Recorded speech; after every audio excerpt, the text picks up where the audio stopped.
Hello students, welcome back to Shamsar academy. तो आज की क्लास में हम लोग एक्सरसाइज 1.1 का क्वेश्चन नंबर थर्ड सॉल्व करने वाले हैं। देखिए क्वेश्चन थर्ड में क्या कहा गया, write the following set in roster form. तो यहाँ पे हमें सेट गिवन है और इसको हमें किसके फॉर्म में लिखना है, रोस्टर फॉर्म में लिखना है। तो चलिए क्वेश्चन फर्स्ट है, इसको सॉल्व करते हैं। Capital is equal to x such that x is an integer and देखो एक्स को हमें क्या लेना है, इंटीजर लेना है, और एक्स की वैल्यू हमें क्या लेनी है, -3 और 7 के बीच, मतलब -3 से ग्रेटर देन और 7 से लेस देन, और यहाँ पे -3 के इक्वल भी लेना है हमें।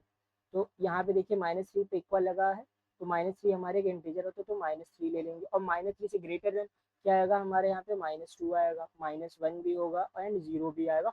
बस हमें यहाँ पे ध्यान रखना 7 से लेस देन। तो भाई 1 2 3 4 5 और ये 6, ये मेरा ए सेट आ जाएगा। तो वो 6 जो मैंने लिया -3 से क्या ग्रेटर देन और 7 से लेस देन है, मतलब दोनों कंडीशन को ये फॉलो कर रहा है। तो ये ए सेट आ गया, जिसको मैंने किस में कन्वर्ट कर दिया, रोस्टर फॉर्म में। अब हम लोग इसका सेकंड पार्ट देखेंगे। बी सेट हमारे क्या, x is such that x is a natural number less than 6। हमें एक्स को क्या लेना है, नेचुरल नंबर लेना है जो कैसा हो, लेस देन 6 हो। तो भाई नेचुरल नंबर हमारे कहाँ से स्टार्ट होते हैं, 1 से स्टार्ट होगा। तो बी इक्वल टू क्या आ जाएगा, यहाँ पे 1 आएगा और 6। तो 1 2 3 5 तक के ले लेंगे हम लोग। 1 2 3 4 एंड 5, ये हो गया हमारा बी सेट। अब चलते हैं इसके नेक्स्ट पार्ट की तरफ। देखिए इसका थर्ड पार्ट। तो थर्ड पार्ट में क्या बताया गया है, C is equals to x is such that x is a 2 digit. तो यहाँ पे हमें एक्स को क्या लेना है, 2 डिजिट नेचुरल नंबर लेना है। तो such that the sum of its is 8। तो इनका सम क्या आना चाहिए, 8 आना चाहिए। ओके, हमें क्या करना है, 2 डिजिट नेचुरल नंबर लेना है। तो 1 से स्टार्ट करेंगे और 1 में क्या ऐड करें कि हमारा 8 है, 7।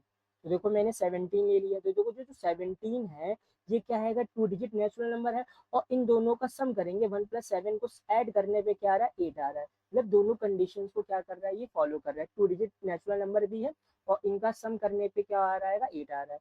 अब उसके बाद हम लोग क्या लिख सकते हैं, 1 के बाद 2 लिख लो, 2 में क्या ऐड करें, 6। इसके बाद आप 3 लिख लो, 3 5 कर लो आप। 2 डिजिट नेचुरल नंबर ऐड कर देंगे, हमारा 8 आएगा। फिर इसके बाद हम लोग 4 4 लिख देंगे। 4 के बाद हमारा 5 आएगा, 5 3 कर दिया मैंने। 5 के बाद 6 आएगा, 6 2 ले लिया। 6 के बाद क्या आएगा, 7 आएगा। 7 में 1 ऐड कर देंगे। अब 7 के बाद क्या आएगा, 8 आएगा। तो भाई 8 में 0 ऐड कर दो, 8 + 0 क्या आ जाएगा, ये 8। मतलब सम हमारा 8 आएगा, और ये 2 डिजिट नंबर भी। अब देखो 8 के बाद आओगे 9। तो भाई देखो 9 जो क्या, कोई भी नंबर 0 भी ले लोगे तो भी इसका सम क्या आएगा, 90 आएगा। तो इसका मतलब ये हम लोग नहीं ले सकते हैं। तो ये इसका हमारा ये आंसर आ जाएगा। अब हम लोग इसका क्या करेंगे, इसका फोर्थ पार्ट। देखिए फोर्थ पार्ट में क्या है, D is equal to x is a prime number which is divisor of 60। तो 60 का हमें क्या लिखना है, डिवाइजर लिखना है। ये 60 किसके किसके टेबल में आएगा। तो देखिए, और ऐसा हमें लेना है जो क्या हो, प्राइम नंबर भी है। तो देखो यहाँ पे 2 ले लेंगे। देखो 1 क्या आएगा, डिवाइजर है, but 1 is not a prime number, तो 1 हम लोग लेंगे नहीं, तो डी सेट लिखेंगे। देखो 2, तो 2 देखो क्या आएगा, डिवाइजर ऑफ 60, और 2 हमारे क्या एक प्राइम नंबर भी है। 2 के बाद हम लोग 3 लेंगे। 3 क्या आएगा, हमारा डिवाइजर भी है 60 का, और 3 जो हमारे क्या आएगा, प्राइम नंबर भी है।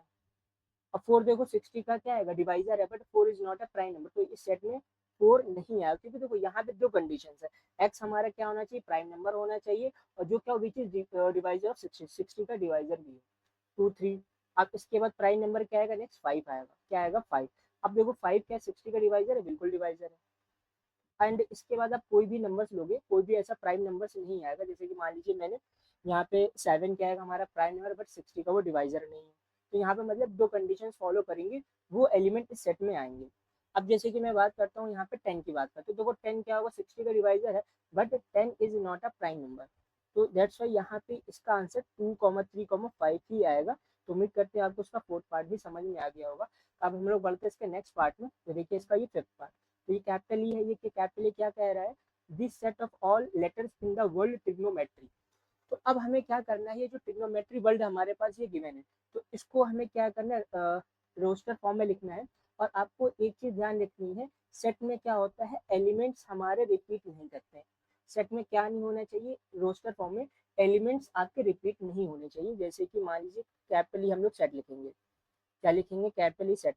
देखो यहाँ पे टी आ चुका है, टी को मैंने एक बार लिख दिया है। अब देखो इस ट्रिग्नोमेट्री में टी कितनी बार आ रहा है, 2 बार आ रहा है। टी देखो एक यहाँ पे भी है और एक यहाँ पे भी है, बट यहाँ पे जो सेट में जो हम लोग रोस्टर फॉर्म में लिखेंगे, टी का रिपीटेशन नहीं, लेकिन टी को केवल एक ही बार लिखा जाएगा। तो ये आपको ध्यान रखना है कि रोस्टर फॉर्म में क्या होता है, एलिमेंट्स का रिपीटेशन अलाउ नहीं होता है। जैसे कैपिटल आर, मैंने इसको कैपिटल आर लिख दिया, अब आई लिख दिया, अब कैपिटल जी आया, कैपिटल जी को भी लिख दिया मैंने, ओ भी लिख दिया मैंने, और फिर उसके बाद एन भी लिख दिया। अब आप यहाँ देखो फिर ओ एक बार और आ रहा है, बट एक बार हम लिख चुके हैं तो ओ का रिपीटेशन नहीं करेंगे। एम, एन देखो एक बार कहीं नहीं लिखा तो एम भी लिख देंगे। ई, ई मैंने लिखा नहीं तो एक बार और लिख देंगे। और फिर उसके बाद देखो टी आ रहा है, तो टी ऑलरेडी हम लोग लिख चुके हैं, सेट में एलिमेंट का रिपीटेशन अलाउ नहीं होता है। अब देखो आर, तो यहाँ पे भी आर ऑलरेडी लिख चुके हैं तो यहाँ पे आर नहीं लिखेंगे। और यहाँ पे क्या है वाई, वाई एलिमेंट अभी मैंने नहीं लिखा है तो ये मैंने यहाँ पे वाई लिख दिया। तो ये हो गया हमारा ई सेट। तो रोस्टर फॉर्म में आपको ध्यान रखना है एलिमेंट का रिपीटेशन अलाउ नहीं होता है, ठीक है। अब देखिए यहाँ पे आता है इसका फोर्थ पार्ट। फोर्थ पार्ट में क्या है, F is equal to this set of all letters in the world better. तो बेटर का हमें क्या लिखना है, रोस्टर फॉर्म में लिखना है। तो देखिए भाई ये एफ है, तो यहाँ पे मैंने करली ब्रैकेट बनाया, बी लिखा, फिर उसके बाद कैपिटल ई लिखा, फिर उसके बाद हम लोगों ने कैपिटल टी लिखा। अब यहाँ पे आप देख सकते हो टी दो बार आया हुआ है, तो बट हम लोग यहाँ पे वन टाइम्स ही लिखेंगे। फिर से देखो यहाँ पे ई आ रहा है, जो ई हम ऑलरेडी लिख चुके हैं तो ई एलिमेंट अब दोबारा हम लोग यहाँ पे नहीं लिखेंगे। फिर यहाँ पे आर, तो यहाँ पे मैंने ये आर लिख दिया।